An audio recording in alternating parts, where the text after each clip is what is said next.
जय जगन्नाथ। मु सुलोचना मोर आपण मानकु मोर रोसई घर को स्वागत करुछि। आज रविवार आम घरे समस्ते नॉनवेज खाइया को भल पाती, तेणु करी मु आज चिंगुड़ी आलू आंबुल तरकारी बनैली। आपण माने मो रोसई घर को देखिबे। आज कौन मु तरकारी करुछि आपण माने देखिबे। मैंने देखिए मु चिंगुड़ी भाजिकी रखी सारे तापरे मसला लंका सोरिष पियाज टमाटो जीरा को ग्राइंड करी रखी। तापरे मु आलू भी काटिकी रखी देइछि। तापरे आंबुल हमर भिजा है, आंबुल भिजा है। वर्तमान चिंगुड़ी भजा हो जाइछि। वर्तमान आलू कषा हब, आलूटा कषा हब। आलू कषा होला परे आलूटा भल कि हेबा परे मसला दिया कि आलूटा कषा हब। तापरे नॉर्मल पानी दिया हब। पानी दिया कि आलू फुटिले चिंगुड़ी पड़िबो।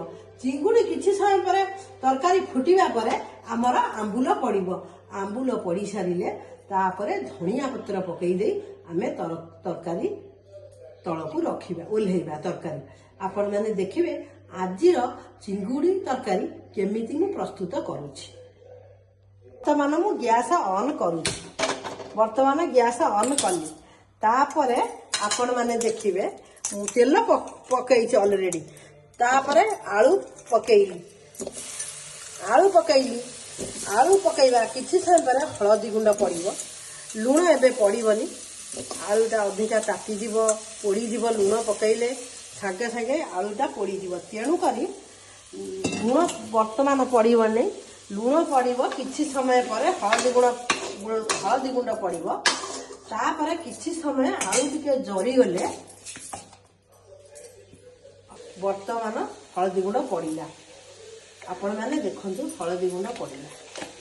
हळदी गुंड पड़ी सारिबो। तापरे आमे ताको टिके फेंटी दबा। तापरे टिके फेंटी देई तापरे ढक्कना घोड़ेई दबा।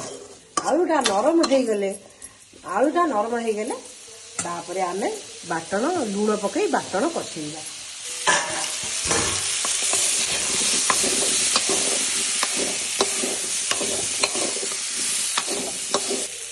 वर्तमान मु आपण माने देखंतु वर्तमान आलू को बाहर करी दिया गला। लूण पकईली, एबे लूण टिके पड़िबो। आलू टिके नरम हो गले तापरे पूर्व आगर लूण पकाई देले कड़ईटा लागी जीवो। तेणु कर आलू टिके नरम हो गले तेल रे लूणटा पड़िले भल हम।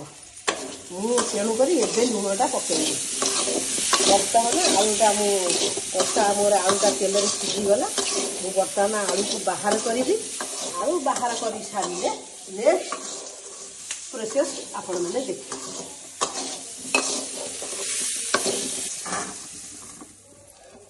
वर्तमान आलू वर्तमान मसला कषा हब। वर्तमान सोरिष तेल पड़िबो। वर्तमान सोरिष तेल पड़िला कड़ई रे किछि सोरिष तेल पकेइबा। तापरे किछि फुटण पंचु फुटण किछि पकई दबा। फुटणटा फुटी गले भल से, फुटण फुटी गला परे आमे दबा मसला पकईबा।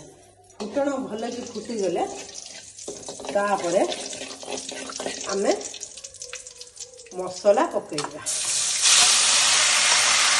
तापरे आमे मसला पकईबा।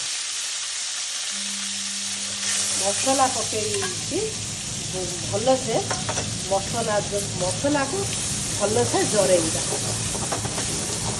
मसला रे टिके हळदी गुंड पकई दबा। मसला रे टिके कंचा लंका पड़िला, कंचा लंका पड़िला। तापरे हळदी गुंड टिके पकई दबा। तापरे किछि हळदी गुंड टिके पकई नबा। तापरे भल भावे मसला को टिके पानी देई भल कि फेंटीबा। 5 मिनिट मसला भल से कषेइबा। 5 मिनिट मसला को छड़ा हम। 5 मिनिट मसला को 5 मिनिट କଷିବା।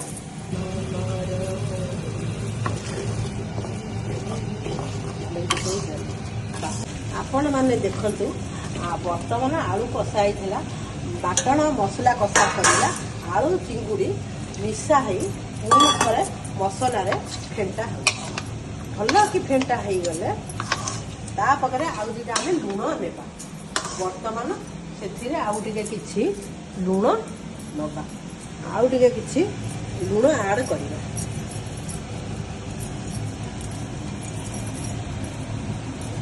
ଲୁଣ ପକାଇକି ତାପରେ ଆଉ କିଛି ସମୟ ଟିକେ ତାକୁ ଆମେ ଘାଣ୍ଟିଦେବା। ମସଲାକୁ ଆଉ ଟିକେ ବର୍ତ୍ତମାନ ଆଳୁ ଚିଙ୍ଗୁଡ଼ି କଷା ମସଲାରେ କଷା ସରିଲା। ବର୍ତ୍ତମାନ ସେଥିରେ ଆମେ ସ୍ୱାଦ ହିସାବରେ ପାଣି ଦେବା। ସ୍ୱାଦ ହିସାବରେ ଯେତିକି ପାଣି ରହିବା କଥା ପାଣି ଦେଇ ଦେଇ ସେତିକି ଆଳୁ ସିଝିଗଲେ ଆମେ ତାକୁ ଓହ୍ଲେଇ ଦେବା। ଓହ୍ଲେଇ ଦେଲା ପରେ ଟିକେ ଧଣିଆ ପତ୍ର ପକାଇ ତାକୁ ଓହ୍ଲେଇବା। ଆଉ ବର୍ତ୍ତମାନ ପାଇଁ ସେ ଆଉ ଟିକେ ସିଝିବା। ଆଉ 5 ମିନିଟ୍ ପରେ ଆମର ଚିଙ୍ଗୁଡ଼ି ଆଳୁ ତରକାରୀ ରେଡି ହେଇଯିବ। ଆଉ 5 ମିନିଟ୍ ପରେ ଚିଙ୍ଗୁଡ଼ି ଆଳୁ ରେଡି। ଦେଖିବା ତରକାରୀ ଆମର କେମିତି ହେଲାଣି।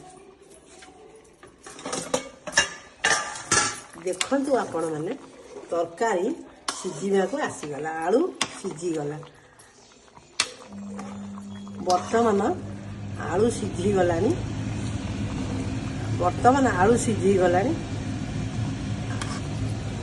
ଆମ୍ବୁଲ ପଡ଼ିଲା। ଆମ୍ବୁଲ ପଡ଼ିଲା ପରେ ଟିକେ ଆଉ ଅଳ୍ପ ଟିକେ ପାଣି ଦେବା। ଖାଲି ଅଳ୍ପ ଟିକେ ପାଣି ଦେବା, ଟିକେ ଆମ୍ବୁଲ ସିଝିବ। ତାପରେ ଆଉ ଟିକେ 5 ମିନିଟ୍ ପରେ ଧଣିଆ ପତ୍ର ପକାଇ ତରକାରୀଟା ଓହ୍ଲେଇ ଦେବା। ଆଉ 5 ମିନିଟ୍ ପରେ ଧଣିଆ ପତ୍ର ପଡ଼ିବ, ତରକାରୀ ଓହ୍ଲା ହେବ। ବର୍ତ୍ତମାନ ଟିକେ ଢାଙ୍କୁନି ଦେବା। ବର୍ତ୍ତମାନ ଆମର ତରକାରୀ ହେଇଗଲା, ତରକାରୀ ସିଝିଗଲା। ବର୍ତ୍ତମାନ ଧଣିଆ ପତ୍ର ପଡ଼ିକି ତରକାରୀ ତଳକୁ ଓହ୍ଲା। ବର୍ତ୍ତମାନ ଦେଖିବା ଆଳୁଟା ସିଝିଲା କି ନା। ହଁ, ଆଳୁ ଅଲରେଡ଼ି ସିଝି ଯାଇଛି। ତାପରେ ଆମେ ଧଣିଆ ପତ୍ର ଟିକେ ପକାଇଦେବା। ବର୍ତ୍ତମାନ ତରକାରୀ ରେଡି ହେଇଗଲା। ଧଣିଆ ପତ୍ର ପଡ଼ିବା ପରେ କିଛି ସମୟ ପରେ ଆମେ ତରକାରୀ ତଳକୁ ଓହ୍ଲେଇ ନେବା। ବର୍ତ୍ତମାନ ଆପଣମାନେ ଦେଖନ୍ତୁ ଚିଙ୍ଗୁଡ଼ି ଆଳୁ ଆମ୍ବୁଲ ତରକାରୀ ରେଡି, ପ୍ରସ୍ତୁତ ହେଇଗଲା। ଆପଣମାନେ ଏଇଭଳିଆ ପ୍ରଣାଳୀରେ କରିକି ଖାଇବେ, ଟେଷ୍ଟି ଲାଗିବ। ଆପଣମାନେ ଏଇଭଳି ପ୍ରଣାଳୀରେ ଚିଙ୍ଗୁଡ଼ି ରେସିପି କରିବେ, ବହୁତ ଟେଷ୍ଟି ଲାଗିବ। ଆପଣମାନେ ଖାଇ ଦେଖିବେ କେମିତି ଚିଙ୍ଗୁଡ଼ି ଆଳୁ ଆମ୍ବୁଲ ତରକାରୀ ପ୍ରସ୍ତୁତ ହେଲା।